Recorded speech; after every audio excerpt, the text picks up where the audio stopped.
episode 524 of the Super Ultra Podcast Arcade for May 9th, 2026. I'm one of your hosts, Daniel Nicholson, and with me is my co-host, Dominic Stallworth. What's been going on, Dominic? Man, not much. It's been some game news out there. It's been some surprises, man. We're going to talk about that Nintendo pop-up direct they had, man. So that's going to be interesting. Just going to get right into it quick. In sports, Orioles have been looking great, but a lot of the league hasn't been looking super great either. So they're in the thick of things, even though they're in a virtual tie for last place in the division. It's not. I mean, thing is, everybody's kind of bunched up in the league, and especially in the American League, the top two teams is Tampa Bay and Yankees. They're the ones who have a really good records, and then everybody else is below 500. I mean, I've seen other places too, second place is below 500, in the National League East with the Nationals actually up there. It's been some disappointing teams, but the top teams in the league, I've been seeing, Atlanta's playing Dodgers right now. They're two of the top teams in the National League.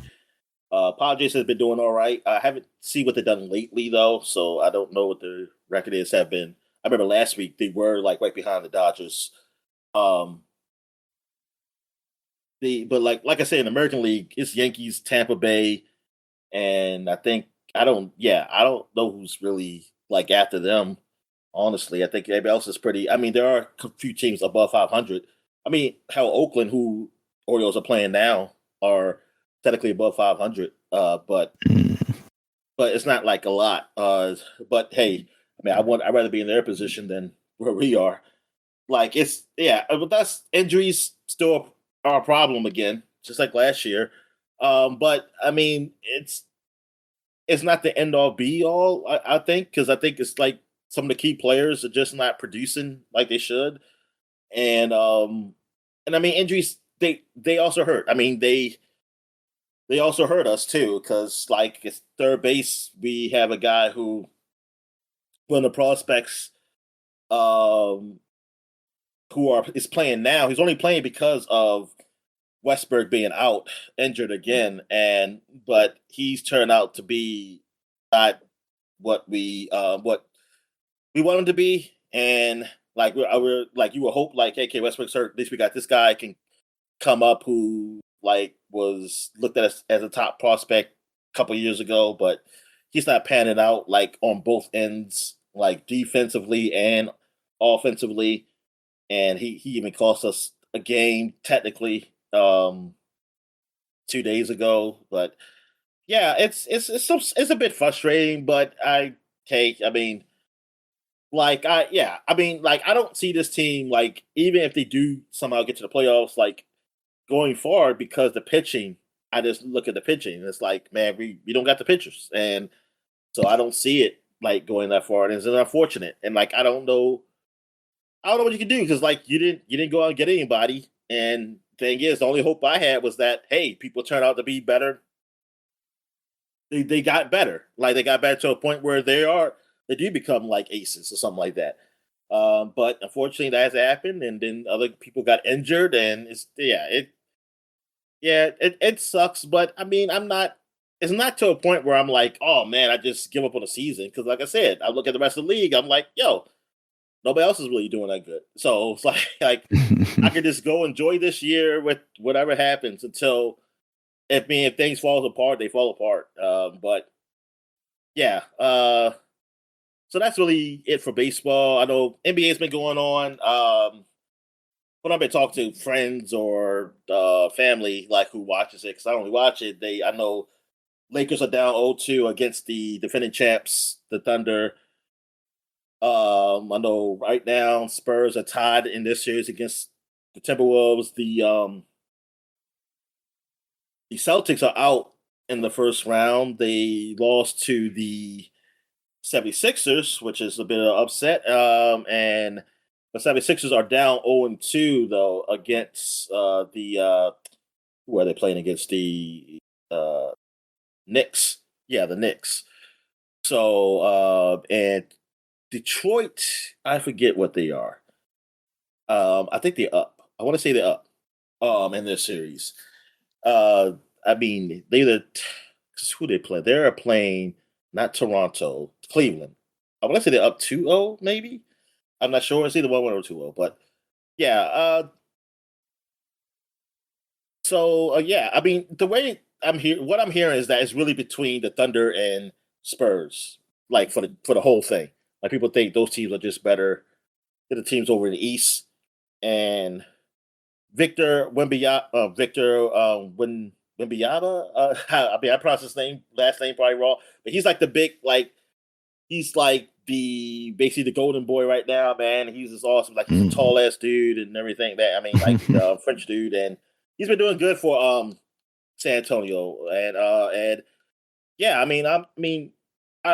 I don't mind that. I mean, really, I'm just a Laker hater. So as long as the Lakers get out, I'm all good, and I can just root for anybody else. I'm curious to see if the Knicks can finally get there. 'Cause I never see the Knicks really win. I mean, they haven't won in my lifetime. Like, they only won one NBA championship, which is crazy for a New York team. And can they finally get over the hump? I mean, it's going to be tough to get over the hump if they got to go against either of those teams, but still, like, they got shot. Can the 76ers give it a hump in my lifetime? Because 76ers never won they didn't win in my lifetime either. That was before I was born also. They Then you have the Detroit. Detroit, I haven't seen one. And like this, they're like basically, and they're a team that I'm a little frustrated with because like they kind of went through what the Wizards did, but they come out and be number one in the freaking East, and like they've done a great season while we still haven't not developed anything. Like hopefully next year will be the year we actually can do something. Hoping that comes true. But I mean, even then, I don't know. Maybe I will watch NBA. I mean, if it's interesting, but that's the only way. That's the only way. The Wizards have to be competitive for me to start watching NBA again. Uh, what else is happening? NFL. I guess you got like I know there's some early camp stuff happening, but I haven't paid attention to that. I know that thing with Diana Rossini and Mike Vrabel. There's other things have come out from that. They even did something on inside the NBA, which they do every year when someone loses in the playoffs. They say they have a gone fishing picture, so they show like, hey, they so people like the news they gone fishing. So they show the team and people of that city, like famous people of that city who got something to do with it. Uh-huh. So they had a boat of like some people on the team, players on the team on there. Then they had like Ben Simmons, not Ben Simmons. What's his name? His last name's Simmons. Bill Simmons, who was sports. Like he's a, I don't know if he was a writer, Commentator. but yeah, but he has a commentator. Yeah, definitely. He has his own podcast and everything. And he's up there because he's Boston area. And then they also have, I think it's all Matt Damon on the boat. And then they have on the front of the boat Mike Vrabel and Diana Rossini, like he holding her, like on Titanic kind of thing. And thing is, ESPN, they've been really staying away from the story. Like that's what the talk is. Like I haven't really watched ESPN like that, the news part of it anyway, and they've been really staying away from the story. But it's now, inside the NBA is part of ESPN now.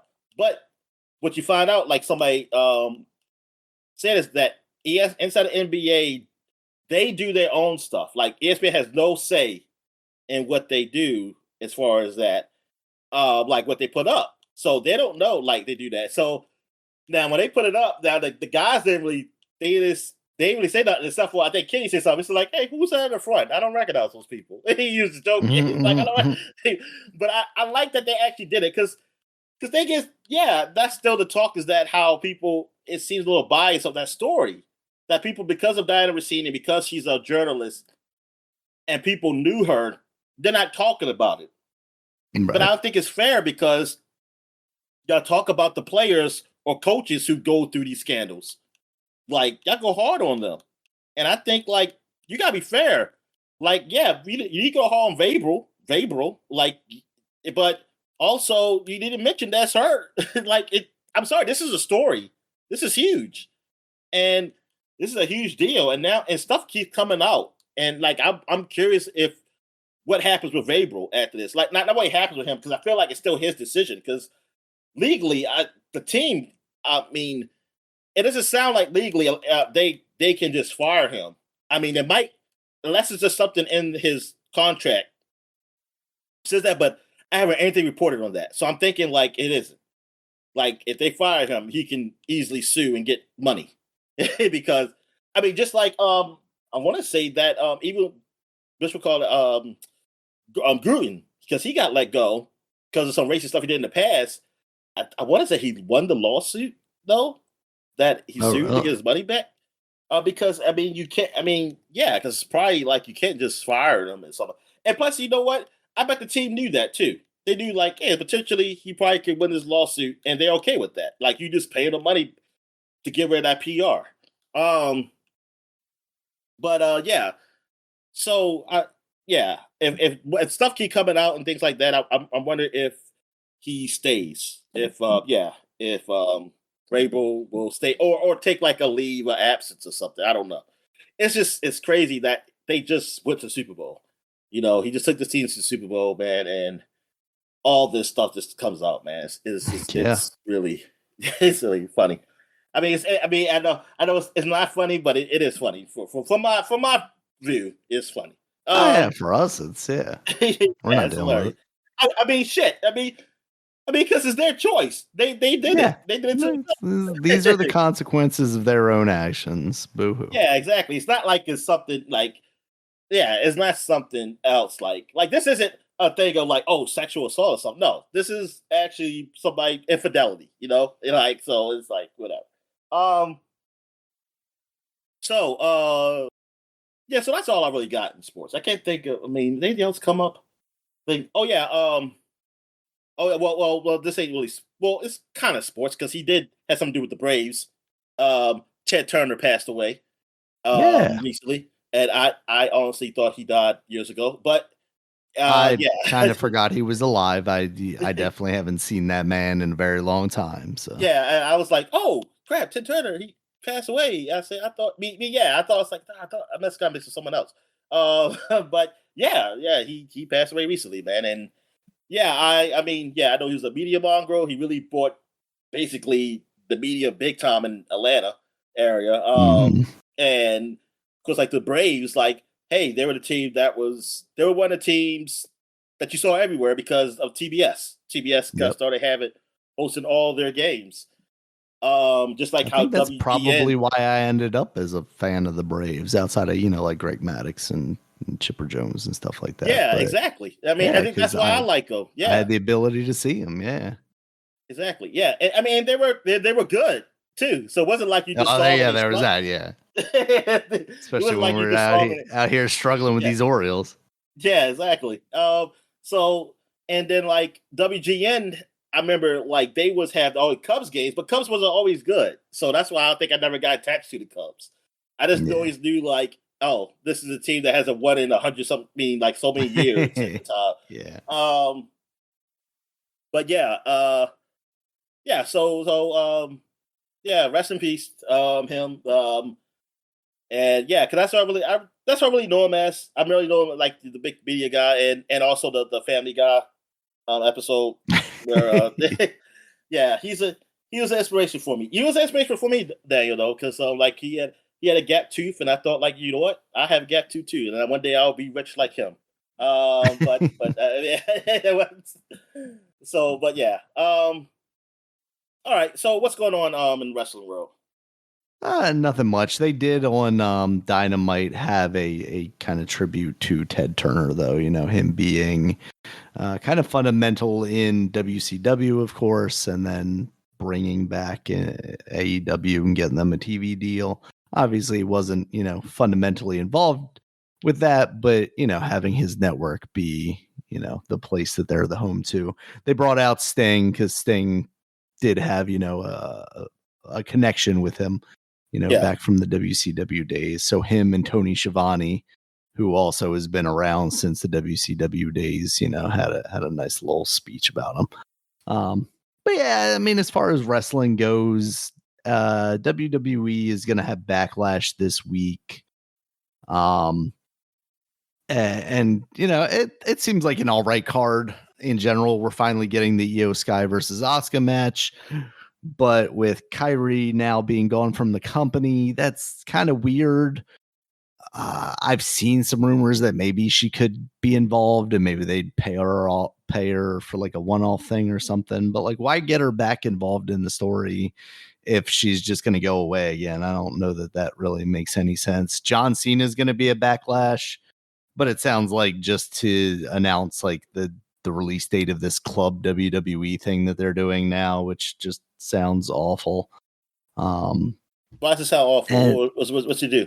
Just because it sounds like one of these things where it's like, oh, the more money you give us, you get points back, and like that kind. It sounds like a rewards type thing. Oh, it definitely is. Like nothing like advantageous to the consumers, really. But you're helping the company.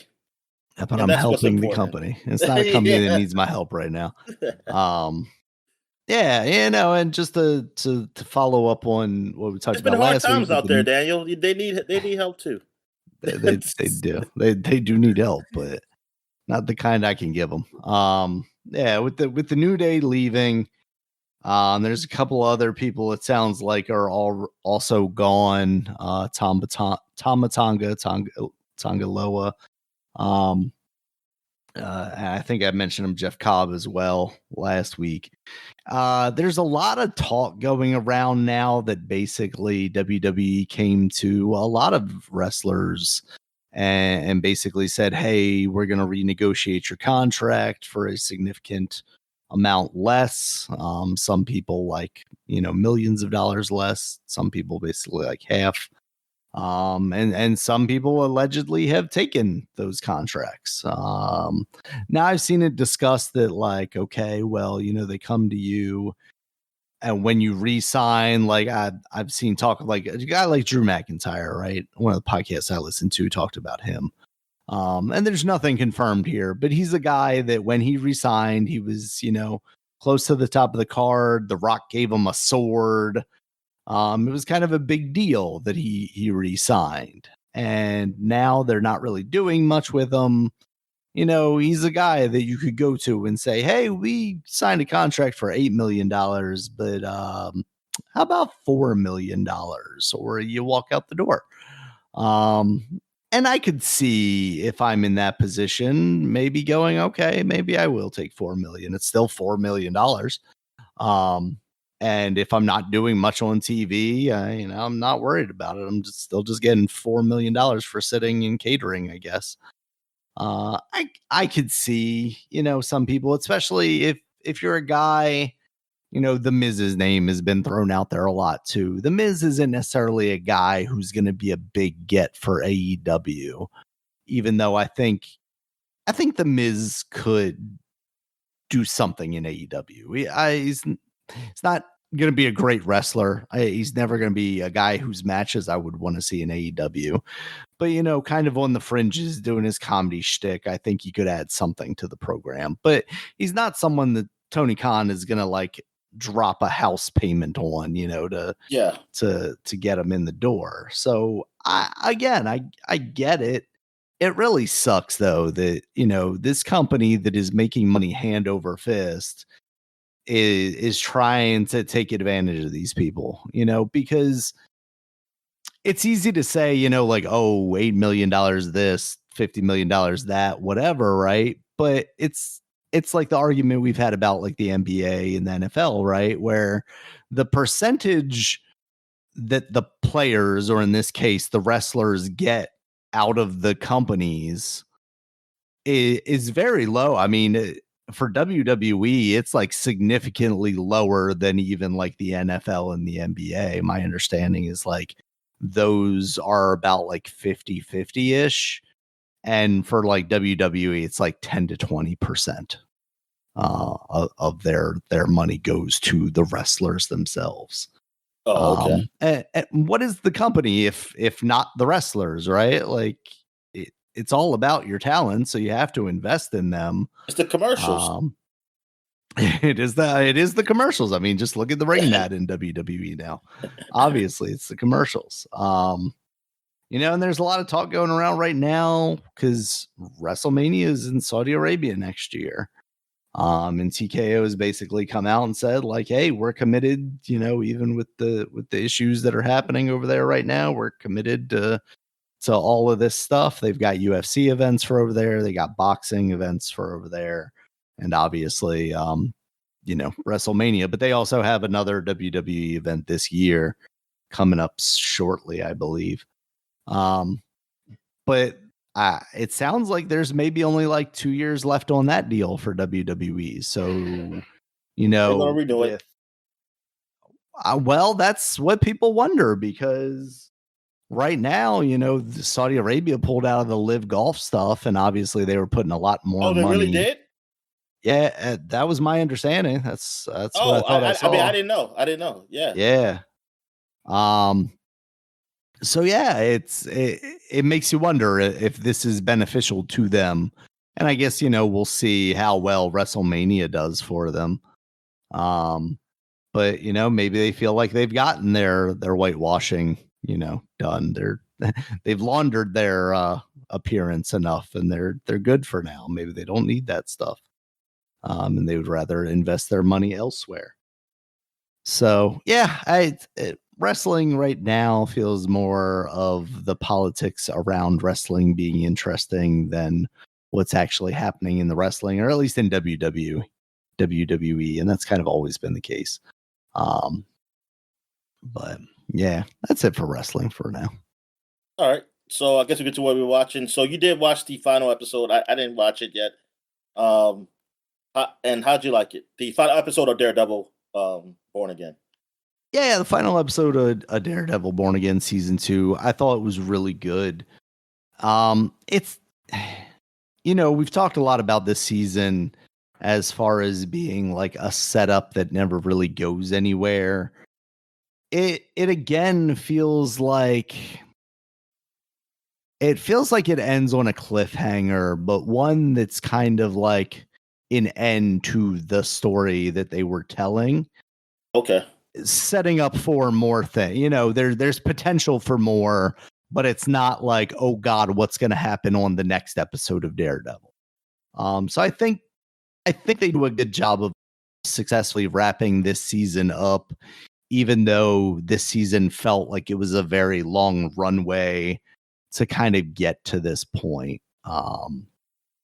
There's very obvious things happen in this episode, but the way that they happen, I think, is what does make it interesting and does make it pretty successful from the way they're telling it. Season 3, I know, is already being filmed, so hopefully we see that soon. But what that actually means for all of these characters, I'm gonna be interested in, because they definitely go some routes with this episode that can complicate, the series. So yeah, I'm interested. I'm interested to see what next week's Punisher thing ends up being, because that really feels like the biggest kind of what happened here moment from season 1, where it's like, okay, we're gonna go all 8 episodes here of season 2 and not really even mention the Punisher. Like, what are we doing here? He was a very large part of that last season and through the final episode of it. And he's a Commanders fan. Yeah, is that why it's important? No. Yeah. The actor is. Yeah, because he's like from somewhere around here, right? Did I hear that right? In Maryland, yeah, somewhere in the Maryland area, PG County or something. All right. Anything else you watched?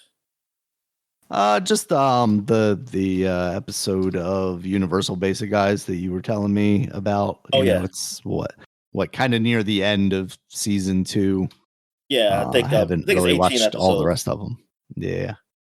So yeah, it's episode 17, I think it was, where they're Yeah. basically trying to decide whether they're going to renew the universal basic income program that these guys are living off of. And of course, everybody is making like a genuine effort to show why it's important. You know, Except for I him. get to We spend know more he time. just spend Yeah. he spends more money than he actually gets to me. I mean, he's got to, like, how Yeah. else are you gonna, install adamantium claws in your hands or whatever, or buy an air backpack or and many of the questionable decisions he's made Yeah. over the course of this series. Yeah, obviously Mark has a way with money, I guess. He's very frugal in other aspects. I guess they just don't eat, Dominic. I think the house is paid off and they just never eat food And ever. she makes a lot of money as a nurse. Yeah, there is that too, right? Like, yeah, at least she's got a job, I Yeah, because guess. all his brother eats is hot dogs. So I was gonna say his brother lives a modest life, so yeah. Yeah. I think he's probably swindling a portion of his brother's income as well, right? Like that's you know. He's not necessarily stealing it from him, but he's definitely convincing him to go in on him Oh yeah. with these things. But yeah, that was a funny episode because it was kind of meta in that it was, basically like the Universal Basic guys, who's like doing a documentary inside the show about kind of their misadventures and how they've been Yeah. spending this money. And then at the end when he's I like doing his brother. He he's actually doing learned the the theme song. piano. Yeah. He actually. Yeah. See, that's all we need now to universal basic income. Next thing you know, I'm the next Mozart. Yep. So. All right. So I guess we get into video games then. What we've been playing. Yeah. So I guess I'll start it off. Okay. Been playing some Final Fantasy 16. Like I had it for a while on the PC. I just haven't started yet, and I was like, I'm just been trying to find something like I've been playing a lot of Yakuza, and Yakuza. I mean, it's a long game, man. So I was like, okay, I need a little break from that, and I was like, let me play some Final Fantasy 16, like something new that I haven't played because I haven't looked at really many videos of this, so I don't really nothing about this game. And after playing some, I see that it's more of like a Victorian kind of Eastern. I mean, not Eastern, like Western kind of world, like kind of closer to what Final Fantasy 12 was and 9 and all the old Final Fantasies because they were all like yeah, very castles and stuff like that. European. Yeah, European. Yeah. Um, but yeah, I do like it. I mean, the dialogue is really good so far. Like I'm like, okay, this is not stupid. And and like I'm like, yeah, this is understandable. It's not confused or anything. It's like it's actually, yeah, it's coherent.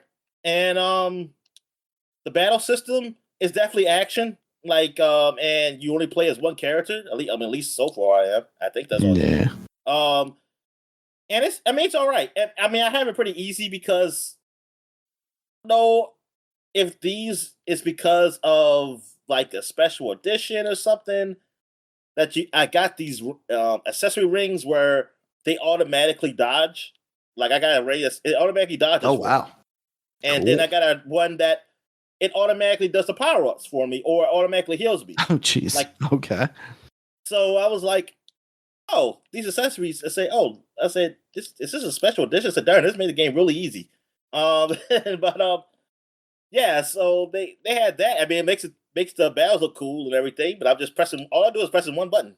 So eventually I do take them off though. I was like, okay, this is like way too easy. The only thing I keep on is the automatic healing. Like so, when I get hit, it automatically bring my potions on. But I got to the portion where you do get your dog and you meet the guy, this guy who he reminds me of he reminds me of the guy who's the guy who played Sabretooth in the Wolverine movie. That's what he reminds me of. Liev Schreiber. Yeah, Yeah, he reminds me of him. But he's but yeah, so far, I mean, I'm intrigued by it. Like, I do want to continue because I'm like, Mhm.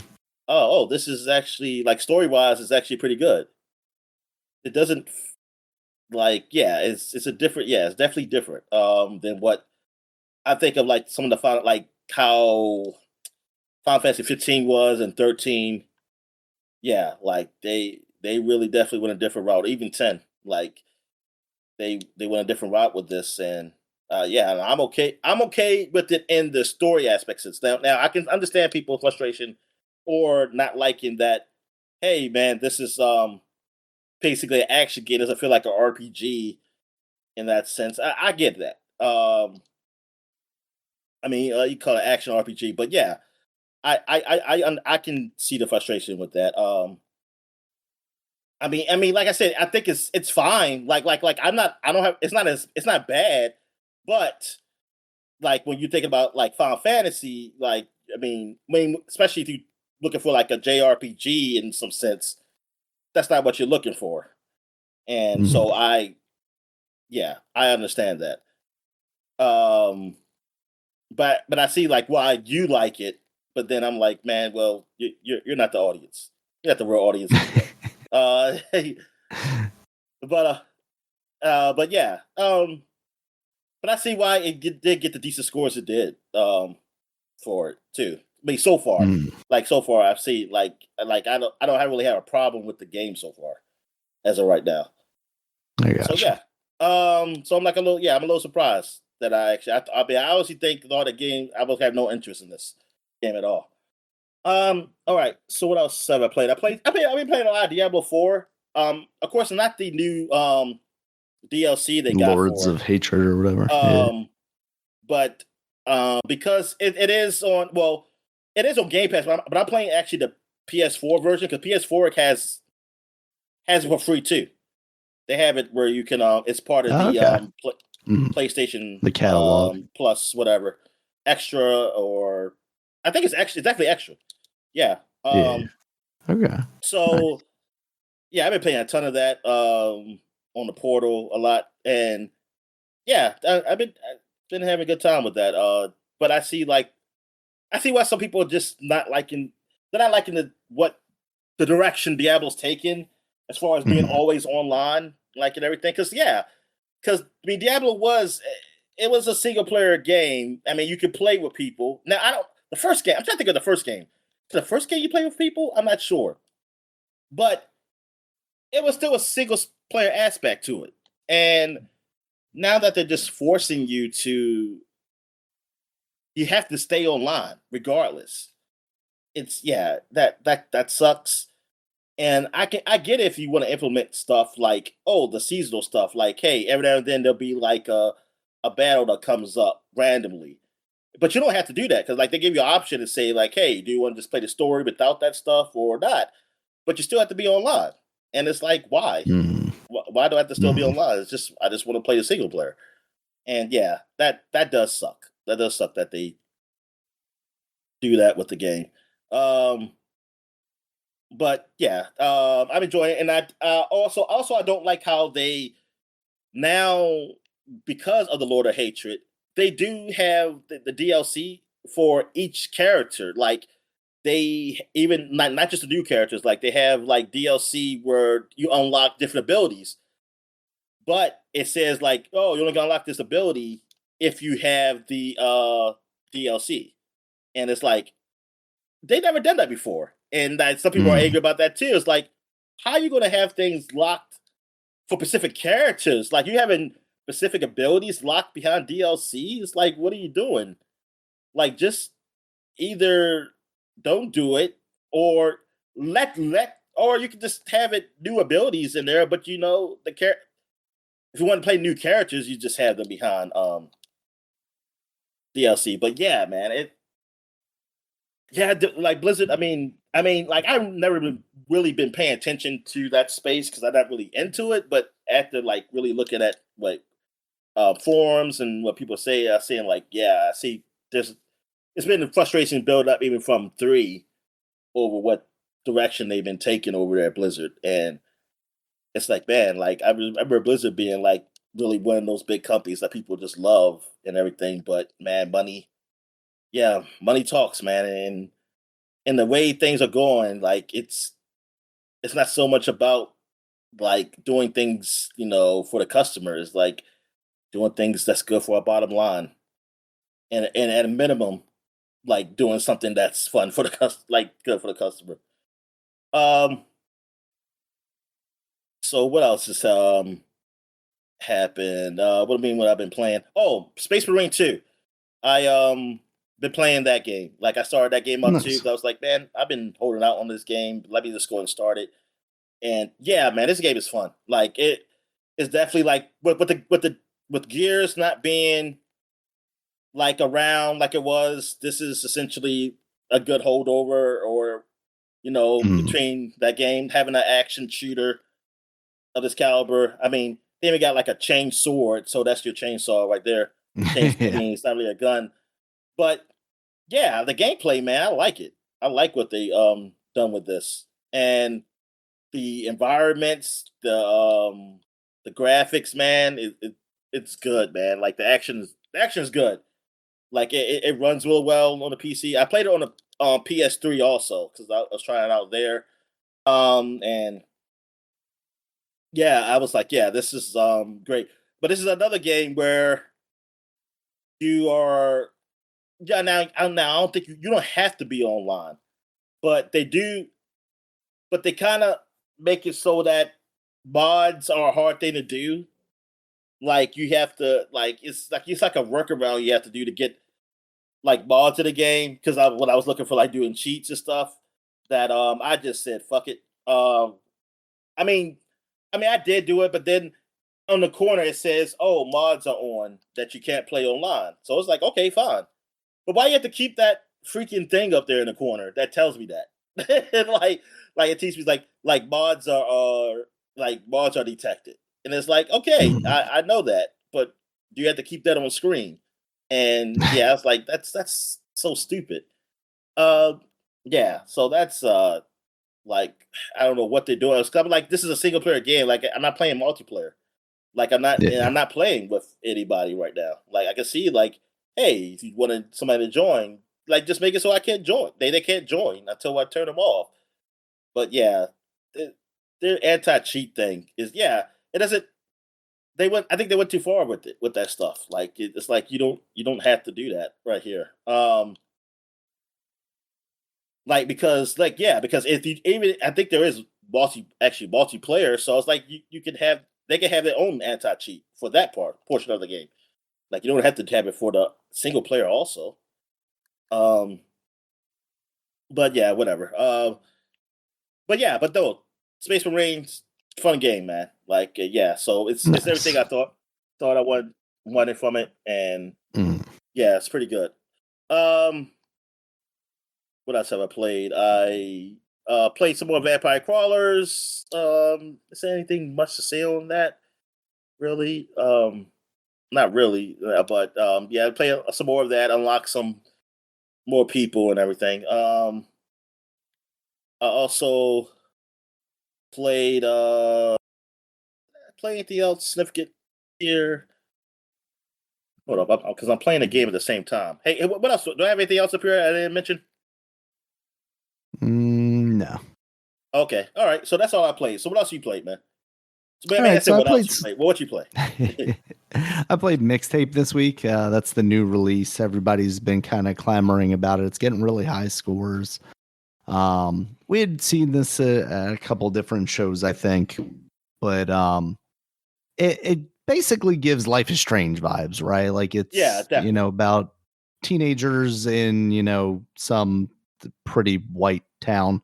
Kind of Um, reminds me of the newest kind of what's that new Life is well not the newest Life is Strange game, but the game that came out that wasn't Life is Strange, but it was the one I played a little very little yeah, of. the With the Bloom girls. and Rage, Yeah, Rage and Bloom. Yeah. yeah, Yeah, exactly. actually I kind of kept mixing these up.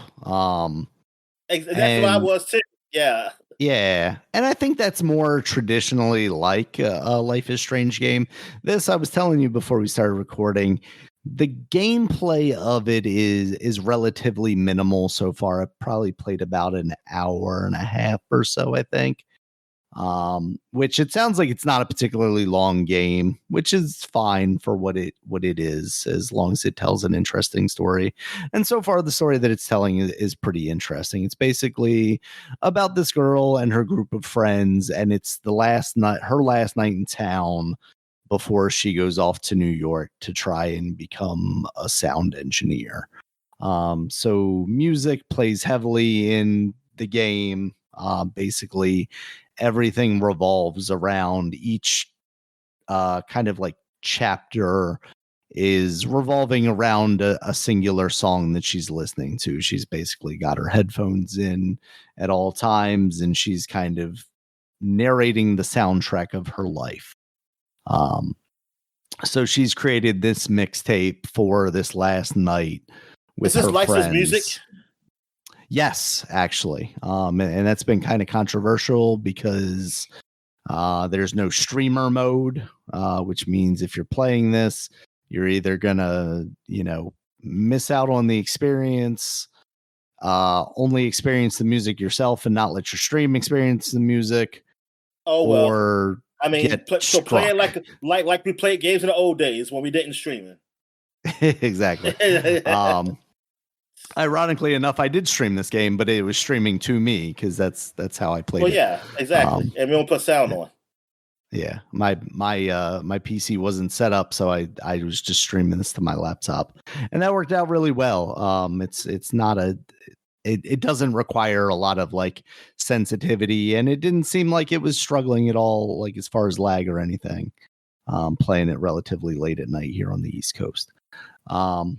But yeah, there are gameplay sections. At the very beginning of the game, you're skateboarding down the street with your friends, and it's actually more not complicated, but more, I guess, thought out than I would have expected. Like they actually give you the ability to do flip tricks and grab tricks while you're bombing down the hill, which is pretty cool. Really, it's a game a lot about the vibes, and they do a good job with the writing so far and the bits of gameplay. There's a bit very early on in the game where you guys go out and get fast food before you make your way to this party, and you're just listening to this song, jamming along, and you get to press the buttons that basically bang your head. And you've got three different buttons and three different options that kind of do slightly different things, and you're just, banging along at whatever beat you want. And then, you pick up your food and they kind of pause for a moment, and then it goes back to doing it. But now they're doing it with like milkshake in their hand and French fries in their hands. It's really a lot of fun so far, and I'm really enjoying the story that they're telling. It's well written. It's kind of a lot about nostalgia for her too, because while she's preparing to go to this party on her last night in town, she's also, you're going to her house to try and get some booze. And you see something nostalgic, you see pictures that you guys took together a couple of years ago when you first met, and then they go into that scene, and the music for that kicks in, and it's just a very well put together piece of art, I would say. And we'll see by the end of it like how much actual gameplay ends up being involved. But there are the in between bits, the regular kind of Life is Strange bits where you're walking around a room, an environment, picking up things, taking a look at them, getting some commentary on them. But for me, like where Life is Strange diverges is they give you options that maybe change the narrative a bit, which evolves the gameplay more than just, you just kind of doing a life simulator type thing. Whereas this feels like they're telling a specific story that they want to tell. It's not necessarily about your choices. So it's going to feel more kind of on rails. It's a game that if I were to play it again, it's going to be somewhere like way down the line where I'm starting to feel nostalgic for that. It's not something I would jump right back into unless there was like something specifically that I had heard I missed. Because otherwise, it's just kind of going to be the same thing again, right? Um, but it's nice so far. It reminds me kind of like Night in the Woods, right? Where it's mostly kind of narrative, and then Yeah. you've got some gameplay interspersed here and there. But I'm really digging it so far.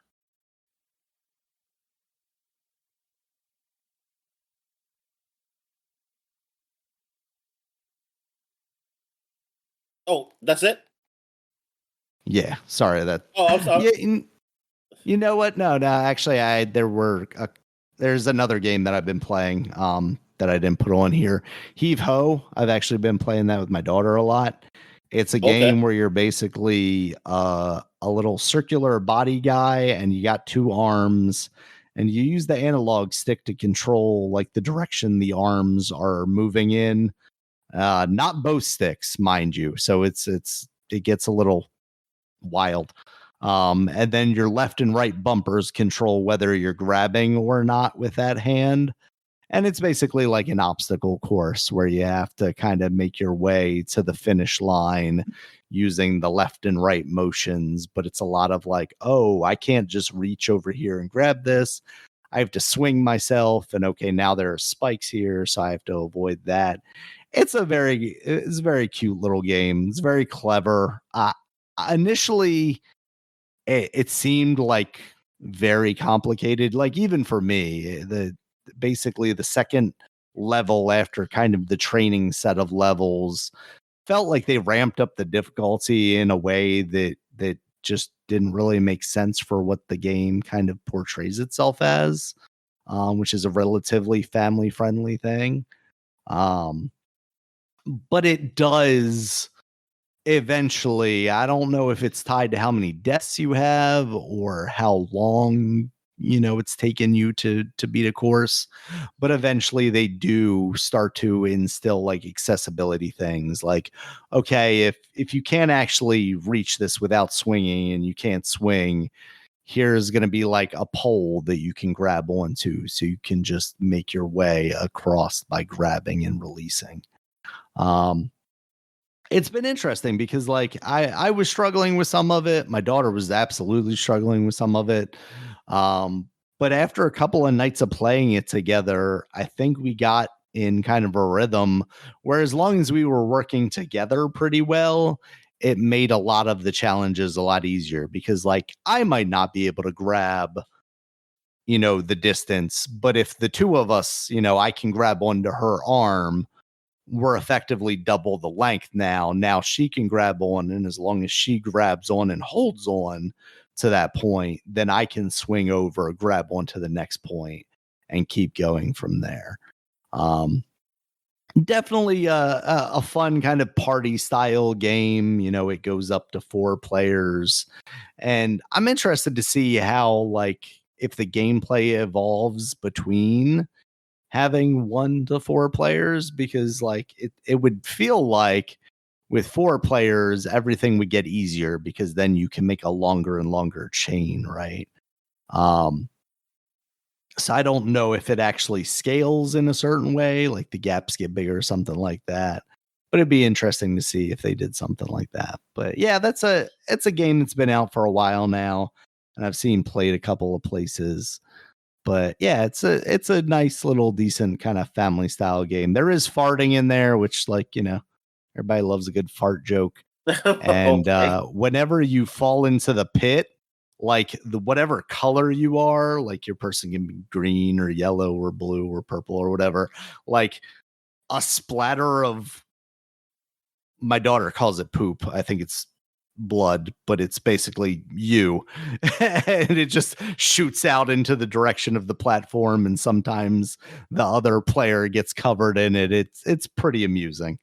Um but yeah, I'm liking that. It's gotten it's gotten better because initially I was starting to go like, we shouldn't play this game. I don't want to do this because I'm banging my head up against this thing and it doesn't feel like it's making it any more accessible, and it doesn't feel like we're necessarily getting better at it right now. So it just becomes kind of frustrating. But then I started to see some of those accessibility features kind of creep in, and I was like, oh, okay, they were actually smart enough to make this a little easier for people, so the difficulty curve isn't so crazy. But yeah, that's it for me. All right. So what else? All right, so I guess we take a quick break and we get to the flashback segment. And we're back. So let's get into the flashback segment. So let's see, we're going back 10 years ago. What came out this week? And we got, well, there's only one game that's really worth mentioning, and it's Uncharted 4, the last Uncharted game to come Pretty out. big game. Yeah. Well, besides, if you don't count the it's not really DLC, expansion, a standalone expansion, because you can play it by yourself, right? You don't need a main game for that. But yeah, this is essentially the last numbered Uncharted game to come out, and this is him finally seeing his brother, even though I didn't know he had a brother. But it's also Troy Baker, so everybody's like, "Oh, look, the two people who we always see talking for people, Troy Baker and what? Damn, I forgot the other guy. Nolan North. Nolan North. So it's like, yeah, there you go. And yeah, I still have not finished this game. I think I stopped right where you were. When you find Troy Baker again, even after you realize he was like working with the bad guys or something, and like your wife kind of got upset with you, but then she comes back. Yeah, she comes back to help you. That's where I had stopped it in that game. I haven't gone back to it. I mean, one day I will. But yeah, I enjoyed it. I mean, I like it, but I think I was at the point where I was like, man, this is just a movie. It's not. It really was. Yeah, it's like it's not as like an action shooter like it always thought it was. And look, look, it's fine. Like that's fine because it's still cool. But yeah, I think I was looking for a little bit more. I wanted something a little bit more than just something like that. Like basically, like, hey, it's basically a movie, but I can do more in it. Like I think I wanted more puzzly stuff. I wanted more like Lara Croft, Tomb Raider. Exactly. Yeah.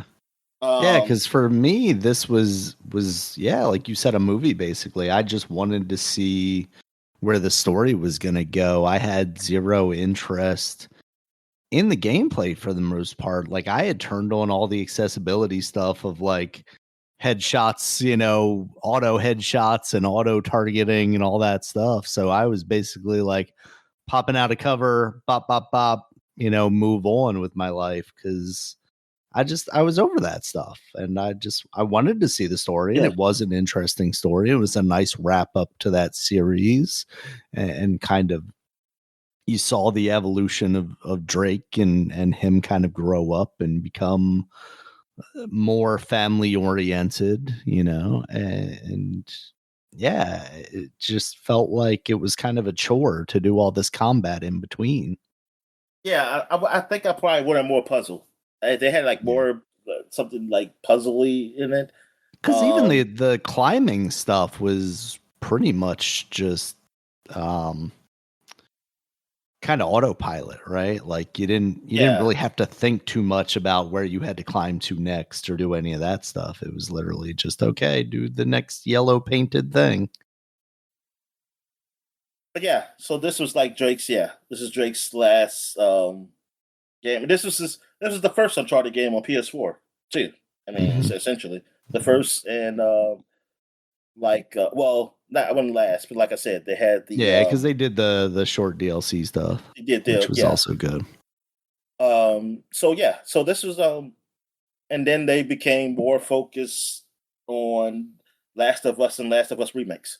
All right, so and well, I guess technically it did do the Uncharted remake, but it was not remake, or like remastered, but it was the remaster of the 4 and the expansion, which is funny. Like the PC, so they didn't do like one for PC, right? Like for 1, 2, and 3, or I they think the or they just collection did eventually yeah. come. I mean, it came out, but it's like it came out after this, and Yeah. that was weird. That was like, what? Why would you come out with 4 and Oh, look, you can actually get the the Legacy of the Thieves collection for $16 right now on the PC. But I actually, that's just is this? that's 4 and Yeah, is that I was gonna say that's yeah. just for the DLC though.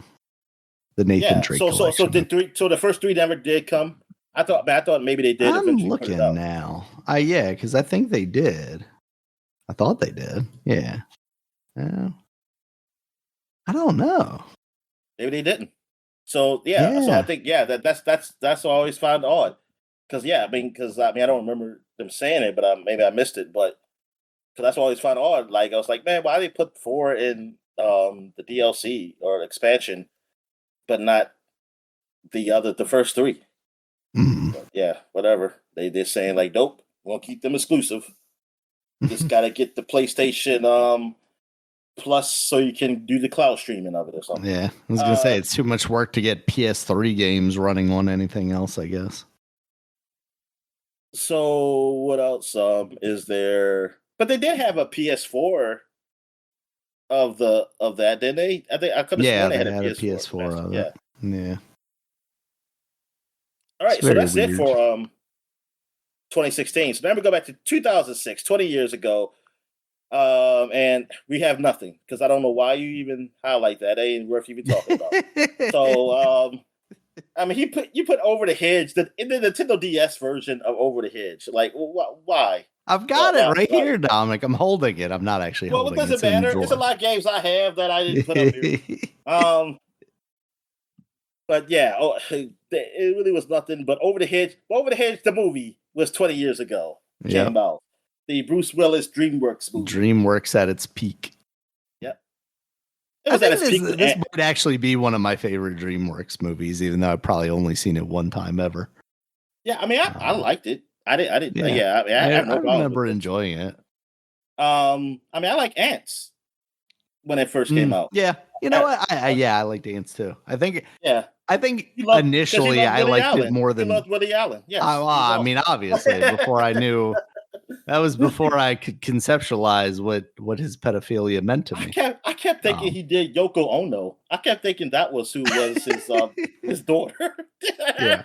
I did. God, she's weirdly old for his daughter. Yeah, because I mean, I was just thinking like, oh, yeah, I guess she's older now. I guess she's older, but not realizing how old she. Not realizing she was our age the entire time. But yeah, because Ants, and then Shrek came out. So because I was like, oh yeah, they did Ants. So I say, yeah, Ants was great. But then it's like, why the way we talk about Ants? But now I don't know. It's because did people not think it was that good, or because of Woody Allen? And because I remember being rated okay when it came out. I remember Cisco and EU gave it 2 thumbs up. I remember that commercial. And I always said, like, hey, I like Ants better than Bug's Life because it felt more adult. That's what I said as a kid. That's how I felt like I was grown up seeing Ants. But anyway, yeah. So what else we got here? Oh, yeah. Actually, there is a big game that came out. Uno was released on the Xbox Arcade, man. 10 years ago. I don't even know why you have this highlighted, Dominic. 20 years ago. You spent so much time playing this game. Man, like Uno, you saw so many dicks. This is one of Xbox Arcade's biggest games. I wonder sales wise, like where is this rank up there? Because this game, man, I played all the time. Like every time, like I used to work overnight at Target. Like before I go to work, I would play like some matches of this playing online against people. Even like chat with this man, and like I always got I would get like angry at people for doing things, and I would say something. One person called me out on it, as they rightfully should. But I doubled down. Though. on that. Not that I was right. But yeah, man, like that. That was cool. Yeah, that was a game I played mostly online. Like, yeah, I played like online a lot against people and things of that nature. And like, yeah, I became like I thought of myself as like a Uno aficionado. Like I was an ultimate Uno player, and like I would be like, hey, why would you give that guy a draw two? Like you should know that guy the card like what card You're he has. Like counting he has a good cards. card You're left. counting Uno cards. Yeah, He's clearly I was got like, greens. yeah, it's like he kept picking a card. Now you know it's like this is the color you had. Why would you give that guy a draw two? So you should let him go. He might can do something to stop him. And I say you take this too seriously. I said it's serious. I bought this game. But yeah. According to Wiki, it's got more than 2 million in sales. So. Well, I mean that's good. Yeah. You mean like 2 million people bought it, or $2 million? Yeah, I'm like about to say $2 million. That is nothing. I said, what the hell? But yeah, okay. So yeah, that makes sense. And it to me, it's still the best Uno game out there because even when Ubisoft got it and do their own, it wasn't as good. It wasn't as good, man. And like I'm like, darn, man. I said, why can't I could just copy what they did? But no, yeah, I want to do something crazy. I forgot why that one was. I didn't like that one as much. I can't remember. Yeah.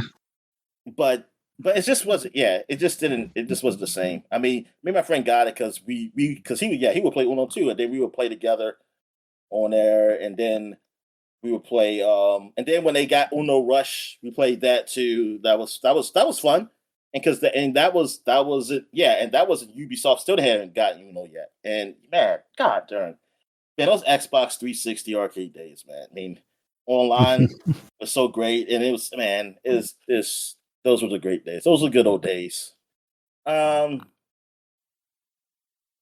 what else is there? I never got anybody to do video chat in there, so I was lucky. I didn't see no penises or nothing like some people probably had happen to them. Yeah. So I wasn't irate. So I was good. That was good.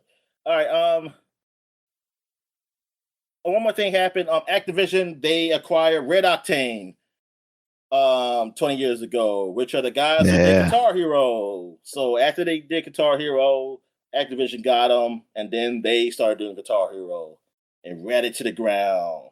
Yeah. Because Red Octane is like the people that did the hardware for like Guitar Hero, whereas Harmonix, was the developer behind it. And then, then they split off and Harmonix went in one direction and started doing Rock Band. Neversoft, right? Yeah. Neversoft was doing Guitar Hero at the end, right? Yeah, that's what I'm saying. Neversoft was doing it when they left. So it's been kind of like all over the place. It's weird. So who was doing the Spider-Man games? Raven or something, or multiple people? Beanox, I think. Oh, okay. They're the last ones that I can remember making Spider-Man games. Who did Shattered? Did they do Shattered Dimensions? Beanox? I think Beanox did. Yeah. Yeah, because Neversoft wasn't doing any more Tony Hawk's either. Because who did that Tony Hawk board game when the Wii board came out? I forget who did that. Yeah, Tony Hawk did it. Tony Hawk was developing. That's why he was angry. That's why he was angry when people gave it bad scores and everything. Tony Hawk Ride was Robomoto. That's who was doing the Tony Hawk games at the end there. Okay. Yeah. All right. So that's it for the flashback segment. So we're going to take a quick break when we get to the gaming news. All right. And we're back. Let's get to the gaming news. So what we got?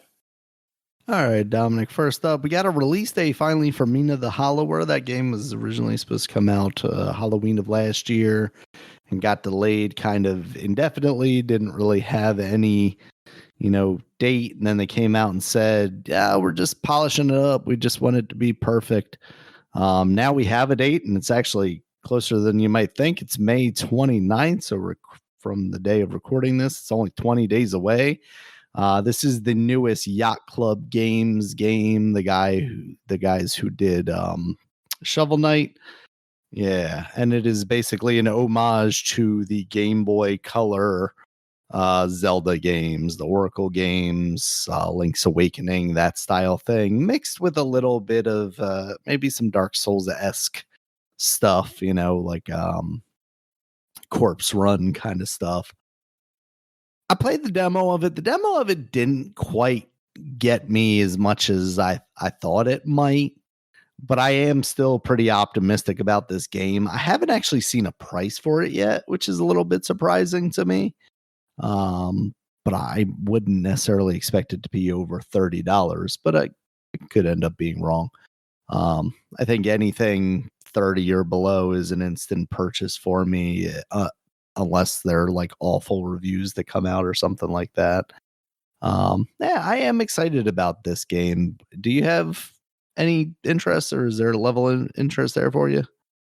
I mean, yeah. It looks all right. I'm not really, I'm not high on anything, but I'll try it out to see if it hooks me or anything. Yeah. So that looks pretty good. It looks cool. Yeah. I just totally forgot about it. Like, I always forgot that it was delayed. Yeah, it's definitely been just kind of falling off the radar for a little bit now. All right, next up, Dominic. Double Fine is unionizing. This is good news, I guess. You and I were talking about this before recording, though. And the thing that concerns me when you have like a singular studio is it feels like it's going to get targeted, right? It could very easily be Microsoft shuts them down now, and their past two games have not been spectacular hits. So, it's honestly a little surprising that they've made it this far.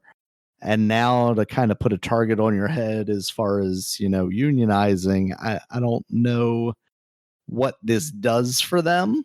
Hopefully it's a positive, but the reality is, like, when you and I talk about unionizing video games, it can't just be one company at a time, one developer at a time. It needs to be the entire industry, like, Hollywood. Now, and I think I've said this in the past, and I just haven't gotten around to doing the research, but like, how did we get to, Hollywood unionization? Did it happen studio by studio? Did it happen department by department? Because to me, at the very least, that's the way it needs to start happening, right? You all of a sudden you have artists across many developers, or sound engineers across many developers, or mocap people, stuff like that, where then you do have kind of this higher level of collective bargaining, the ability to say, okay, well, if you're not going to cooperate with us,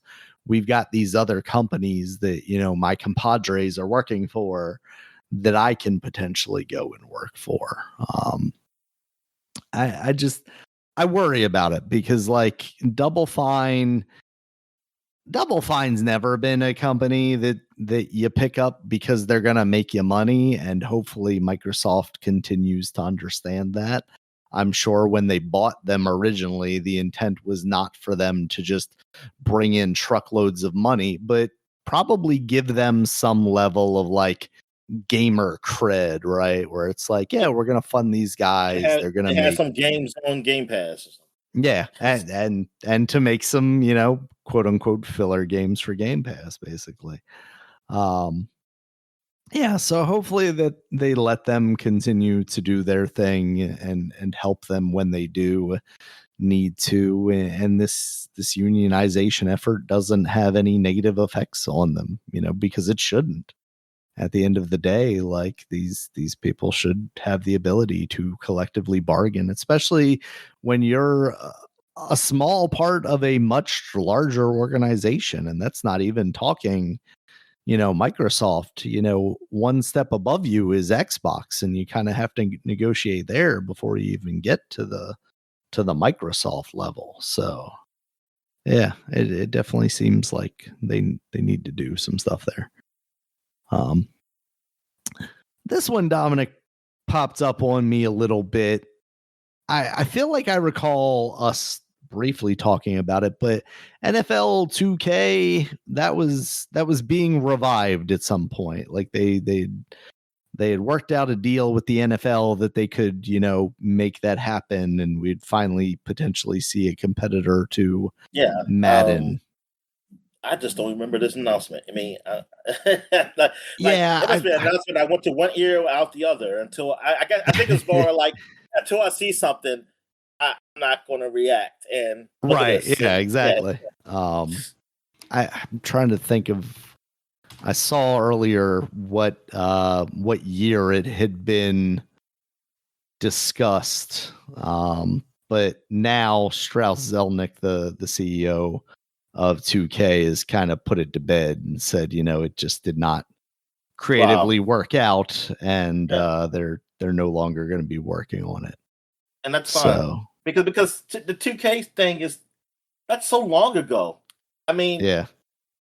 Well, you need competitors for Madden, right? If we're ever going to hope that they get better.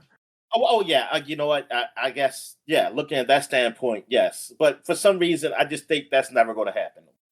I mean, for these reasons, exactly. like maybe that's what it is. I'm just not looking at it it's just one company, one sport, man. And until which sucks. In 2K, to me, wasn't there talk of them EA doing NBA again soon? Oh, yes. I mean, there was talk, but that's another thing. Whereas, talk. I'd rather for them to focus on NCAA basketball game potentially. Really with 2K, I'd rather if they're going to do that. So I know EA was thinking about doing that too, but they want exclusive rights to it. Right. And I'm like, no. I said, nope, you're not going to, because you just want no competition. It's like, nah, man, fuck you. It's like, 2K. So if they're going to do one, I'd rather 2K to do the NCAA basketball and focus on that. Yeah. Because I think I gave it up on NFL. NFL, I pretty much gave it up on it. I don't even give a fuck. I was like, I'll just take NCAA football. I was like, you know what? And fuck them. Fuck the NFL or whatever. Because man just ruined it. I mean, because they just ruined it for me, man. I just don't even care. Yeah. I would be concerned with the way the 2K games are now with the card packs, and obviously Madden is this way too. What are they making that game for? Are they actually making it to be a competitor to Madden, or are they just making it to be something that hopefully, the whales will hop onto and just pump a bunch of money into their card packs and never actually really play the game much at all anyway? All right, Dominic. This is kind of a big one. I missed talking about it last week, even though it hadn't really been confirmed at the point we were recording. It was still just kind of some words floating around, some hearsay that GameStop was going to make a bid to purchase eBay, which in my head just doesn't even make sense, because eBay seems like a much more successful company than GameStop.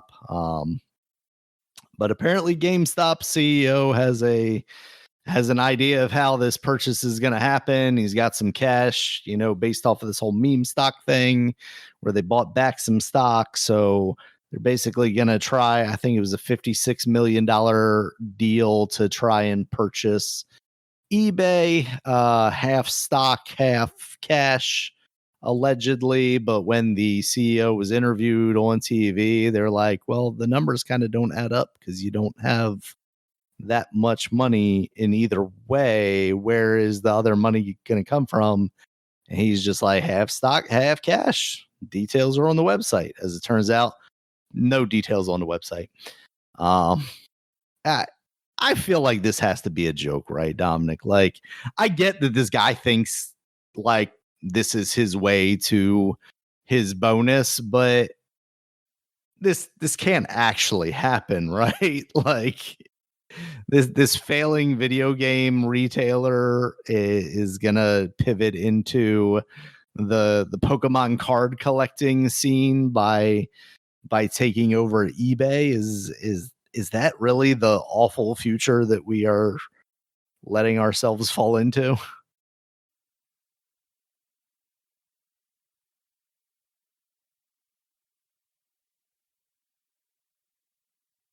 You still there?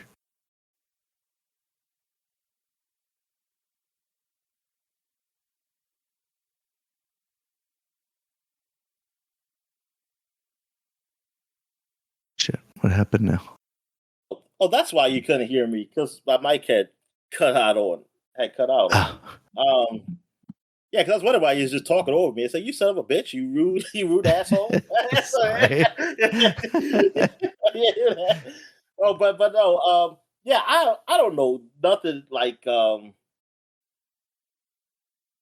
about the financial stuff with GameStop. I mean, from what I heard before, yeah, I wouldn't think they could buy eBay, but Yeah. I don't know what the hell has happened since then. That's like I was thinking like, oh, they must have maybe something. I mean, maybe I didn't hear it. They must have got a lot Sold of a money whole now. bunch of Funko Pops, Dominic. That's what they did. Yeah, but yeah, I don't know. It's like, yeah, because now it hasn't happened yet or anything. So I'm Yeah. like, I have no idea what this is all about.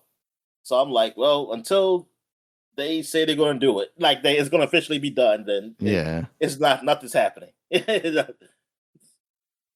I really hope this is just kind of a stunt and nothing comes of it outside of maybe some embarrassment for this guy that seems like kind of a douchebag.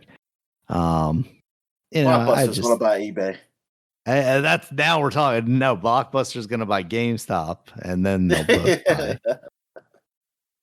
GameBuster is then going to buy eBay.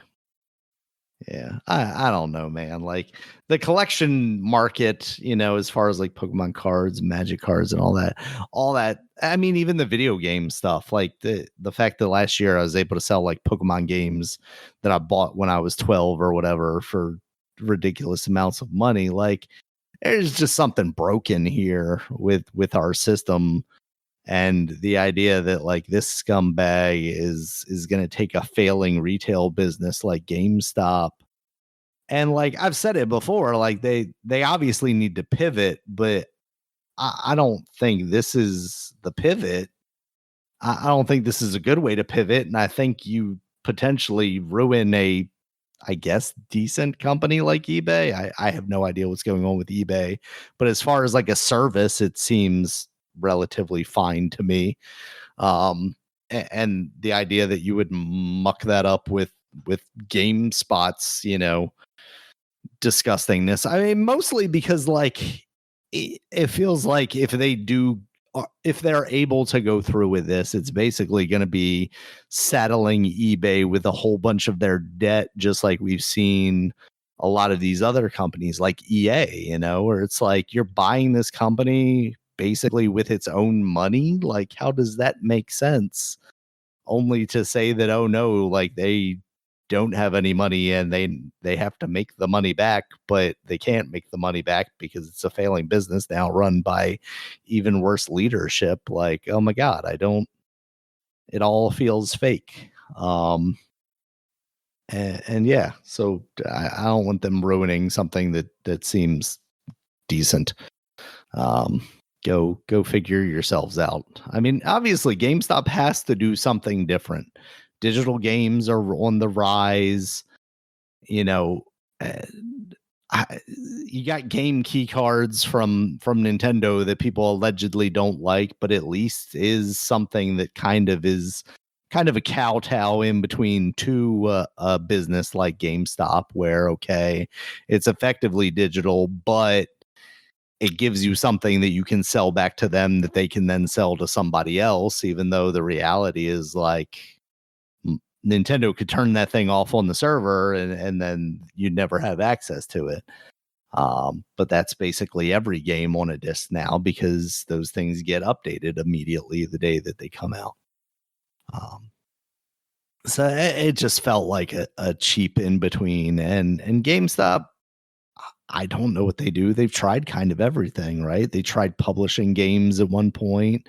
They published the that Song of the Deep game for Insomniac many years ago, and that didn't seem to really work out for them. So I don't know. I hate to break it to them, but it just sounds like maybe it's time to pack it up and find something else. But I guess they've decided that they're going to, and that something else is collectibles and Pokemon cards. And I don't think anybody wins in that scenario. So I seen the video of like these people just fighting, man. But as the new card packs came out for Pokemon, oh yeah, I in mean like a it's insane. Walmart, man. It is absolutely And it's so insane. funny because like the people around seemed like they were just calm, and they were just like they were still shopping for the cards. They're still trying to grab the cards as Yeah. the guys are fighting around them. And I'm like, this is My ridiculous. favorite ones are the ones where it's like, yeah, the guys get into a fight, and then you see like one of those calm people just like slowly slide over and grab one of the boxes from out of like the scalper's cart. Yeah. Just like yoink, I'll be gone now. And Yeah, I don't know. they gotta do lock cages with them. They gotta do like cigarettes. Yeah, exactly. Yeah, exactly. Go back to the electronics department that was own segmented like plexiglass in area. Yeah. Sell them out of there. Sell them out of the Toys R Us back room. You got to give me a little card in exchange for what you want. All right, Dominic, the inevitable is here. The Switch 2 will be raising its price in the United States $50 in September. Oddly enough, this is also happening kind of worldwide. In Japan, it is going up at the end of this month. Actually, I told you $50 like a million. What's that? I said, what's the $50 like a million yen? It used to be like 5,000 or something like that yen, or like 500 yen or something like that. But with all the like changing prices in the past couple of years, I lost track of that. It used to be a relatively like it used to make sense. 7,833. Oh yeah, see that's broken now. It used to be like 5,000, and yeah, now 7,000. That's lame. Yeah, and in Japan, I haven't seen it in America yet, but in Japan, like they're also raising the cost of Nintendo Online, as well as a whole bunch of the other like ancillary things related to Nintendo. But I haven't seen any of that for North America yet. Just the price increase. They did stop. What about producing... the Pokemon clock? Is the Pokemon clock going up in price? I don't know about the Pokemon clock, but the alarm clock or whatever. Yeah, the sleep thing. Alarmo, that's what it is. Alarmo. I don't know, to be honest with you. I would not be surprised. But yeah, so here we are once again, Dominic, talking about things getting older and going up in price instead of down in price. It felt pretty much inevitable. The weirdest part of this, well, that's the thing. The weirdest part of this to me is the fact that in North America, or at least in the United States, you're not raising the price of this thing for another 4 months. So what are you doing here? Is this just a way for them to short-term push more Switches, get people to buy them ahead of that price increase so that they don't, suffer from that? I think a large portion of that's exactly what it is, right? Yeah, man. It's I mean that's what I could have to think, because why would you say that ahead of time? Usually people say it like within weeks, at most weeks. Like weeks, yeah. So, like 2 weeks. Yeah. Which so even then, you saw it with the PlayStation, it raised the price, or raised the sales immediately, Yeah.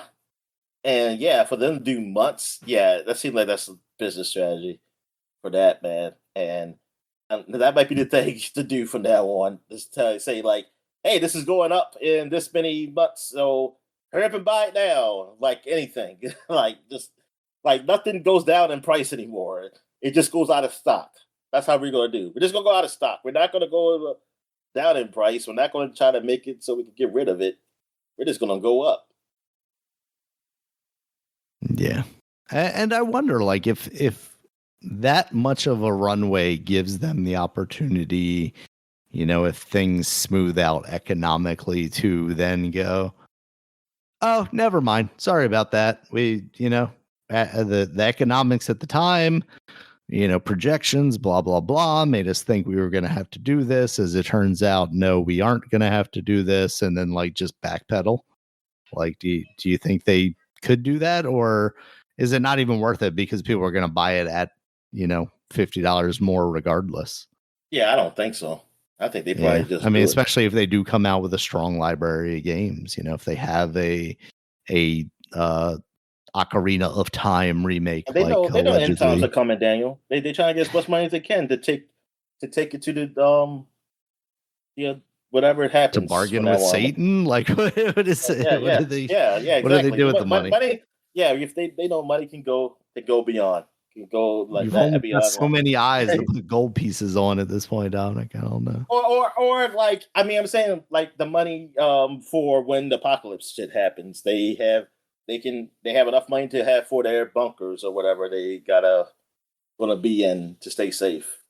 Yeah. Or like that place, some sky place, some place that's like tall, like, hey, it's a floating city, and we're all going to stay there while everybody kill each other while they're on the ground surface of the earth. I've seen those RPGs. Those RPGs that happen where like, those JRPGs, like they'd be like those sky people. They were all rich, while everybody on the bottom, they were all fighting wars and everything. Yeah. All right. What else we got, man? All right, and some other Nintendo news, Dominic. We finally got the Star Fox game. And whatever. We got a remake of the 64 game, which apparently seems like all games are remade from that, which I didn't even know. All the games are based around the first game, which are then, the Star Fox 64 is like loosely based on the first game, even though you play as the son of James Fox McCloud or whatever, James McCloud as Fox McCloud. And then, Peppy is like his old former teammate as well as Pigma. But then, like Zero is a retelling of the one, and then that's been the whole discourse around this thing is like, another Star Fox 64. And to me, it really feels like kind of the easiest way out for them is to go back to the last game that had an overall positive vibe around it. And that was Star Fox 64. It also feels like, for me at least, an easy nostalgia play, because I very much feel targeted by this. But on the opposite end of it's a very, very good looking game, with one exception. The character models look very, very odd. They're maybe a little too human whilst also looking too realistically like the animal that they're based on. I don't know how the Furby community feels about, because I don't know, are they into the realistic look or not? I have no idea. Based on the drawings, they don't look like they are. But I don't know. The drawings usually do. Yeah, they feel a little more cartoony. I feel like there is a like quality to these characters of like an actual costume, like one you might see out in the real world, somebody wearing, which does have that like uncanny valley creepiness of like, oh, this is a human proportioned person looking like an animal. So it's a little on the odd side for me. My initial impression of it, just based on like the first time when watching this, because the first thing I saw was like the meme of the like stoned fox puppet or whatever, that is just like creepy looking. He's kind of sitting upright.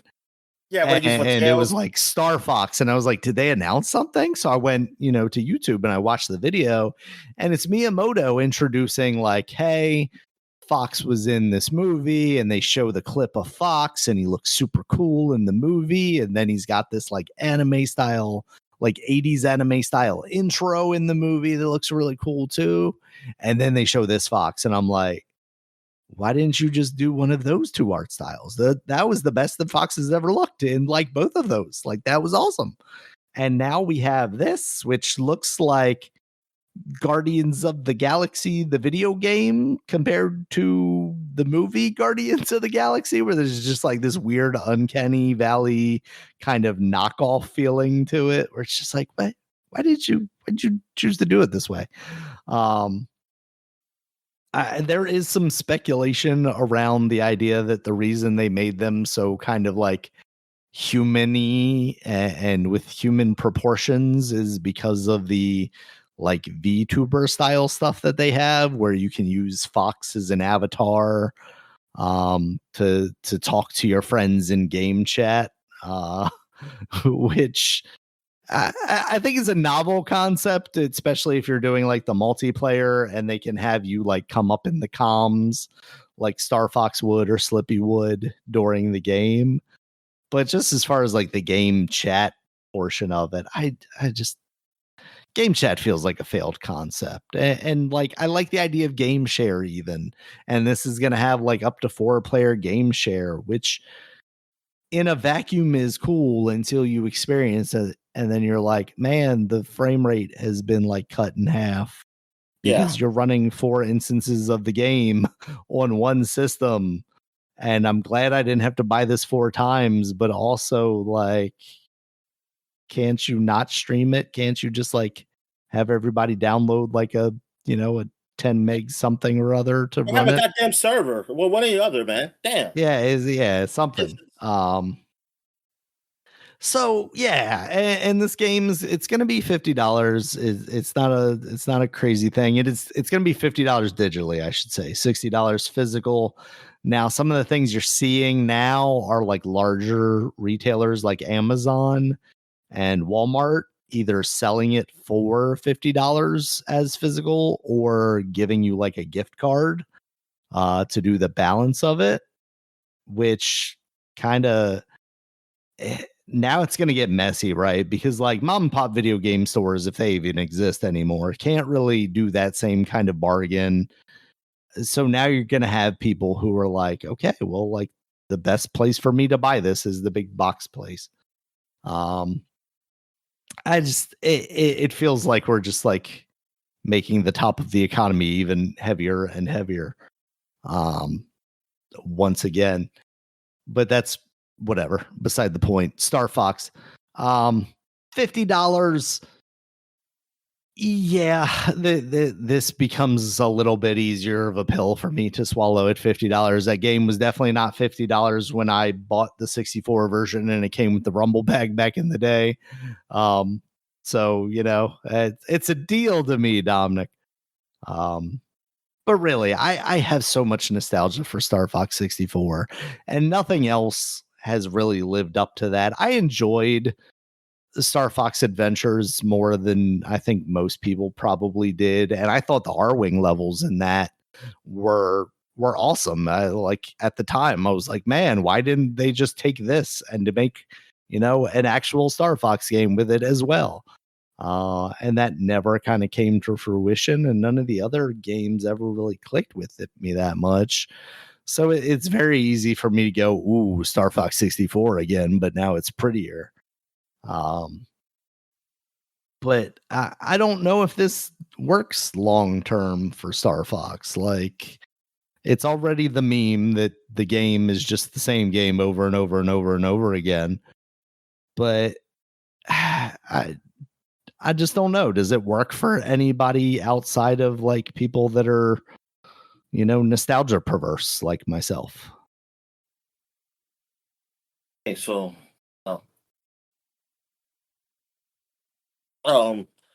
but no, I mean, it doesn't work in that way. I mean, look, the game looks good. I did like Star Fox 64. That was like really the one I really played the most, just like most people. And I played a little bit of the one that came on the Wii U.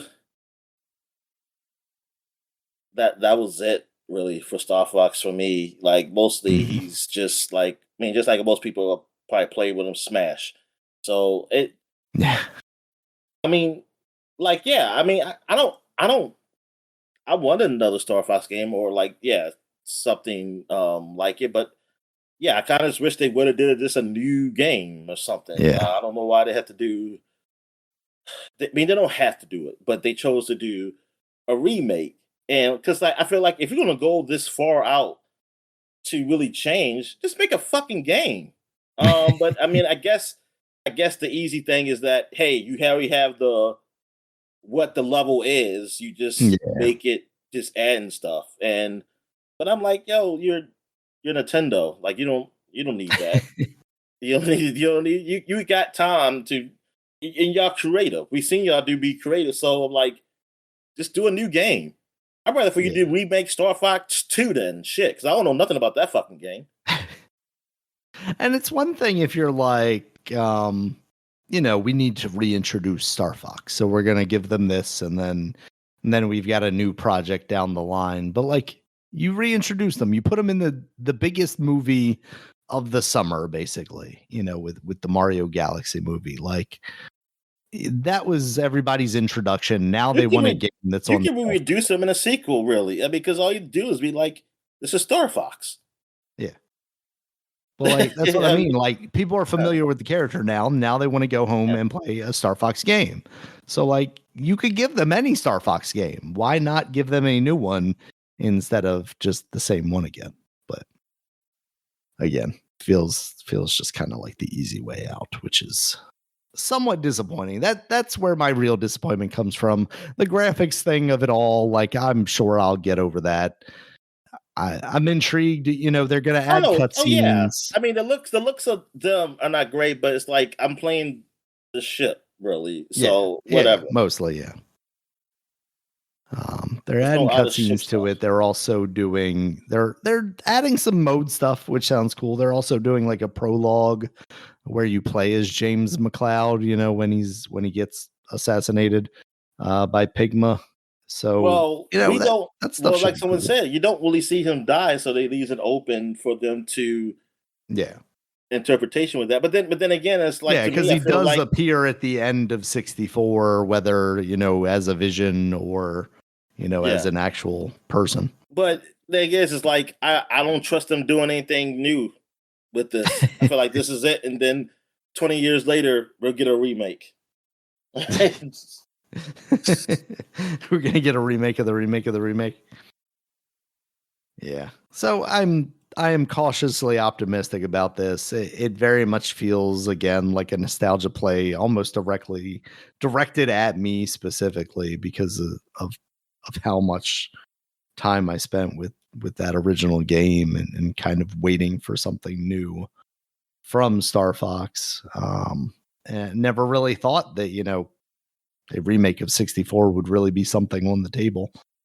Um, but at the same time, like what I want and what I need are two different things. And what I need is for people to be creative and give me the thing that I can't even think of because I'm not on their level, right? And that's what I always hope for from Nintendo. And then as of late, it's just kind of been like, oh, here's the thing you knew you wanted. And that's what it feels like, even with if we get an Ocarina of Time remake, that's the difference between that and a Breath of the Wild or a Tears of the Kingdom. So we shall see, Dominic. We shall see. Star Fox comes out at the end of June, I believe. So not a shadow drop, but not far off.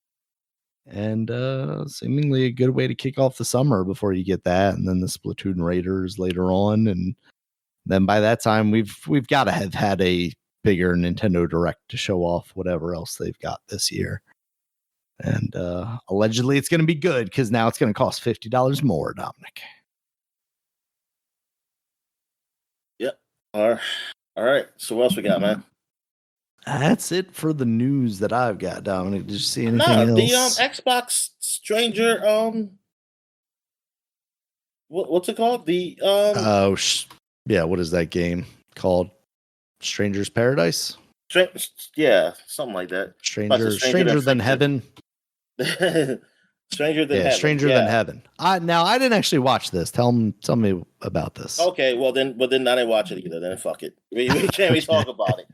Jesus Christ. But I watched some of it. I watched some of it, but through someone's stream, so they're talking. So I know. This is the guys behind Yakuza, right? Yeah. The Yakuza, and Okay. it's the game where it takes place at different timelines, like in the past. It's all in the past, but different time periods, like 50s, 60s, 70s. Right. And it has Snoop Dogg in here, and this other black guy who might be a rapper too. I mean, it's got a lot of famous people too. And there are other famous people. But like those are the Americans I can know of. And like the whole production, like the whole thing. This is all Xbox. This is part of the direct thing, and like it's very like it's done almost like a movie. Like I mean, it gets like good vibes too, but it goes really like deep, like Snoop Dogg and the other actor, like them describing their characters is all dramatic. Like man, it just feels so weird. Maybe some people might think it's cringe. I don't think it's really cringe for me. I just think it's just like, well, why they going this hard on it? It's like I don't know. It's like Is it like they're just like overly passionate about it? Is that what it is? no, I mean it seems like it's a script though. And it don't seem Oh, like they're okay. just talking. It's not just them talk. That's what I'm saying. I wish it was just them Yeah. talking So I about it. mean, what we've been seeing out of these developer directs, Yeah, basically, but it's like like them sitting down and the way they got the cameras viewed on them is different. It's different than that though. Like okay. it feels scripted, but in a different way. Like a very high, even more high production value than what it has been done before. Gotcha. And like it's just like why are they spending so much money on that? And I don't know. The yeah, candle budget in this one guy's background must be atrocious. and then you Maybe they have filmed it on the void, Dominic. and then they have like a big set. Like people are on this set talking about the game of like a set that's supposed to like it looked like it takes place in the maybe the 50s or something. Japan, they're playing this jazz music and stuff like that. And people wearing all these outfits and clothes. And it's like, dude, they got like this is a whole production thing they got going on here. Just to talk about this game. And I'm like, man, they like it's really like it's like they're really going big on this. Meanwhile, that other game with the big guy, like lost its funding and can't even get released anymore, Dominic. Yeah, that's why I was very confused about this game because I was thinking like, wait a minute, I thought this game didn't have no funding. How are we having a direct for this? I confused these two as well. Yeah. Yeah. And then I was like, oh no, they're different games. Yeah. So I was Yeah, like, because okay, I that don't game think I wasn't. even know what that other game's name is. Now Yeah, that I I think mean, about it. I don't know the title. But I mean, I'm excited for this because I like the studio. Mm. So, yeah, man. I mean, but it looks like they're really going really hard on this, man. Yeah, I had to go watch it, and I'll probably talk about it next week some more about it. But yeah, this game it comes out. Actually, they don't even have It release just date I on just the saw Xbox something Game here Pass about. like of it. Like when I'm clicking on it, like to say, hey, I want to. It They just don't got says no purchase. coming this winter. Yeah, I don't have no purchase options. I can't even Man, they got this big as direct. Man. I'm thinking they're gonna have like you can damn pre-order or something, but nah, you can't even do that. But yeah, I now here's the thing. I don't know if this is on Game Pass or not because I want them It games. is because I'm looking here and I'm like, man, they're showing Xbox Series, Xbox on PC, Xbox Cloud, Steam, and PS5 even, and I'm like, man, like they're doing all this advertisement for it. And it's not even Game Pass, but in the bottom left corner it says Xbox Anywhere and Xbox Game Pass. So yeah, this should be Okay, on Game Pass. all right. On install size, it does say 10.12 megabits. I don't know. It's definitely not the full size of the game. But I'm saying, but like, what? I can't install anything, so it's not even like a pre-order thing. So like, I don't know. I really hate this whole like Game Pass bugging me to pre-install something that's not going to be out for like 6 months. Like, what are you putting on my computer outside of like some tracking bug or something like, tracking cookie? Like, why am I pre-installing this early, man? Like, doesn't make any sense. Like, it's like that's so stupid. Maybe the reality is it's like, it's just, oh, hey, when it comes out, this is a thing that'll say like, okay, this is going to be downloaded once it's ready to be downloaded. But even then, it's just like, just set up a reminder for me or something. Yeah, just a reminder. Just put a reminder out there, man. Damn. I don't need you taking up any of my computer space. All right. Yeah, man. That's it then. All right. I ain't getting sleepy. Yep. New release, Dominic had just mixtape. Talked about that earlier. That's now out on PC, Nintendo Switch 2, PS5, and Xbox Series X. Nah, nothing that I saw really that was worth mentioning. There was like one other game, but it didn't even have a It's a review for the Steam controller. The Steam controller release, man. Yes, the Steam controller, did go on sale and immediately sold out. They've got a queue system now, so you can add to that, and then when they come back in stock, they will let you know and give you like 3 days to purchase it. I don't understand why they didn't just do that initially, because they had done that with the Steam Decks as far as I remember, because you had to have like a Steam account that was valid for the past like 3 or 6 months or something, and it purchased the game. And like, I kind of like that level of vetting where it's like, okay, you do have to jump through a couple of hoops here to show that you're a real person and not just, a bot account. I opened up 7 accounts so that I could order 7 Steam controllers or something like that. I like a little bit of that. Maybe they felt like because it's just a controller, it's relatively low stakes, and they would implement something like that with, the Steam machine when it comes out, or the Steam frame, but didn't need to do that with this. But,